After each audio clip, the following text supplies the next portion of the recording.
قاضی اجاز رحمۃ اللہ علیہ نے شفا شریف میں حدیث لکھی ہے. حضرت انس بن مالک رضی اللہ تعالیٰ عنہ حدیث کے راوی ہیں. فرماتے ہیں رات کا وقت تھا، ایک بدو، ایک دیہاتی ان پڑھ حضور کی بارگاہ میں آ گیا، اگرچہ وہ کلمہ بھی پڑھتا تھا. نبی کریم کی بارگاہ میں آیا، کہنے لگا یا رسول اللہ صلی اللہ علیہ وسلم، حضور میں غریب ہوں، بھوکا ہوں، مجبور ہوں، کچھ دیجئے. نبی کریم نے دیا، اور حضور جس کو ایک قطرہ دیتے تھے نا، اس کی کئی نسلوں کی بھوک ختم ہو جایا کرتی، کئی نسلوں کی بھوک چلی جاتی، کئی نسلوں. یہ جب سے لوگوں نے جیبوں پہ نظر ڈالنی شروع کی ہے نا، بھوک بڑھ گئی ہے. بندوں کی جیبوں پہ جو نظریں رکھتے ہیں تو بھوک بڑھ گئی ہے. جب سے نعت خانے اور خطیب نے دیکھنا شروع کیا ہے نا کہ نوٹوں کی دتھی کس کے پاس ہے، اس وقت سے بھوک زیادہ ہو گئی ہے. اگر توجہ رسول اللہ کی عطا پہ رہتی نا تو پھر تو کئی نسلوں کی بھوک ختم ہو جانی. بھوک بڑھتی ہے جب لوگوں پہ توجہ رہتی ہے. کرو مدح اہل دول رضا، اور پڑے اس بلا میں میری بلا، میں گدا ہوں اپنے کریم کا، میرا دین پارا نا نہیں. اس نے کہا یا رسول اللہ کچھ دیجئے. تو نبی کریم صلی اللہ علیہ وسلم نے کچھ دیا. اب ہمارے ہاں جب کوئی دیتا ہے تو فوراً وہ مطالبہ بھی کرتا ہے میرا احسان بھی مانو، میری تعریف بھی کرو، میرے پل بھی باندھو. وہ جس نے محفل کے اشتہاروں کے پیسے دیے ہوتے ہیں وہ بھی کہتا ہے میرا نام لو، اور جس نے دیگوں کے پیسے دیے ہوتے ہیں اس کا بھی نام نہ لے تو وہ بھی ناراض ہو جاتا ہے، اور جس نے ٹائلیں لگوائی ہوتی ہیں اس کا بھی کسی ٹائل پہ نام لکھنا ہی پڑتا ہے. یہ ساری مجبوریاں اپنی جگہ پہ قائم رہتی ہیں. کیا کیا جا سکتا ہے؟ جب دیا نا اس کو، اس نے بجائے تعریف کرنے کے پتہ کیا کہا؟ کہنے لگا یا رسول اللہ میں نے تو بڑی تعریف سنی تھی، آپ نے تو معاذ اللہ کچھ بھی نہیں دیا. یہ کیا دے رہے؟ نقل کفر کفر نہ باشا، یہ آپ نے کیا دیا؟ جب اس نے یہ لفظ ادا کیے تو حضرت عمر فاروق نے تلوار نکال لی. فرمایا میں گردن کاٹوں گا اس گستاخ کی، مار ڈالوں گا. اللہ کے محبوب مسکرائے.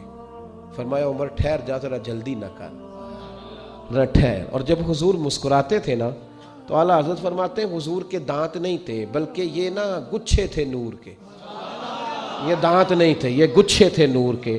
اعلیٰ حضرت فرماتے ہیں جس کے گچھے سے لچھے جڑے نور کے، شاید ہی کو بندہ اتنی دور جائے جتنی دور بریلی کے امام چلے جاتے تھے، شاید ہے کو جائے. تو کہنے لگے جس کے گچھے سے لچھے جڑے نور کے، ان ستاروں کی نزہت پہ لاکھوں سلام، اور جس کی تسکین سے روتے ہوئے ہنس پڑیں اس تبسم کی عادت پہ لاکھوں سلام.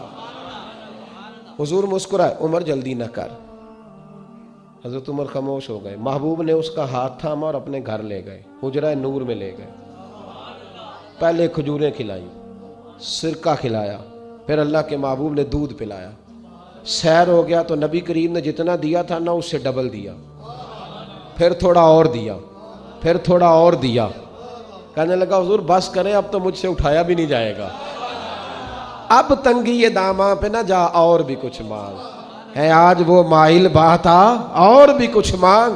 فرمایا حضور اب نہیں میں اٹھا سکتا، بس کریں. حضور نے فرمایا اب تیرا کیا خیال ہے، اب تیرا کیا خیال ہے؟ کسی سے لڑائی نہ کرو، ڈنڈا نہ اٹھاؤ، اس کی رائے بدل دو. ہاں اس کی رائے بدل دو، اس کی رائے بدل جائے گی، اس کی رائے بدل دو. بدل جاتی ہے رائے جب آپ کے پاس دلائل کی طاقت ہوتی ہے، جب کردار کی پختگی ہوتی ہے تو لوگوں کی رائے بدل جاتی ہے. حضور نے رائے بدل دی. اور میرے محبوب کا کمال یہ ہے کہ حضور نظریات بدل دیا کرتے تھے، خیالات اور سوچیں بدل دیتے تھے، رائے بدل جاتی تھی. رائے بدل گئی. کہنے لگا یا رسول اللہ میں نے آپ جیسا سخی نہیں دیکھا دنیا میں کوئی. حضور میں نے نہیں، میرے کریم سے گر قطرہ کسی نے مانگا دریا بہا دیے ہیں. یہ دربے نہیں ہے جی، در بے بہا دیے ہیں. در علیحدہ ہے، بے بہا علیحدہ ہے. شعر کی سمجھ ہی تب آئے گی. در میرے کریم سے گر قطرہ کسی نے مانگا دریا بہا دیے ہیں، در بے بہا دیے ہیں. نبی کریم صلی اللہ تعالی علیہ وآلہ وسلم نے دیا. کہنے لگا حضور میں نے نہیں اتنا سخی بندہ دیکھا. یہ قاضی ایاز علیہ رحمہ کی شفا میں موجود ہے. یہ صاحب سیرت حلبیہ نے بالتفصیل لکھی ہے روایت.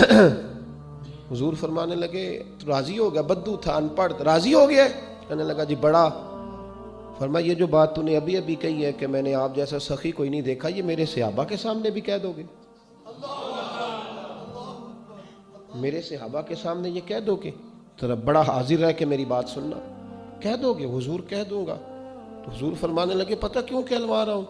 جب تو نے کہا تھا نا حضور نہیں دیتے تو ان کے دل ٹوٹ گئے تھے. جب تو کہے گا نا کہ محبوب بڑا ہی دیتے ہیں تو وہ راضی ہو جائیں گے. جب تو کہے گا نا کہ حضور بڑا دیتے ہیں سخی ہیں تو وہ راضی ہو جائیں گے. اس کا مطلب ہے اس زمانے میں بھی جب کو کہتا تھا نا نہیں دیتے تو دل ٹوٹتے تھے، اور جب کہتا تھا نا بڑا دیتے ہیں تو دلوں میں روشنی پیدا ہو جایا کرتی. تو وہاں سے بات چلی آ رہی.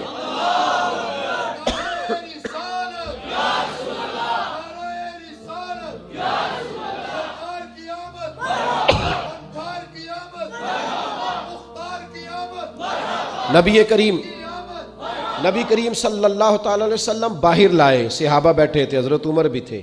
حضور انہیں باہر لائے، اس صحابی کو، بدو کو.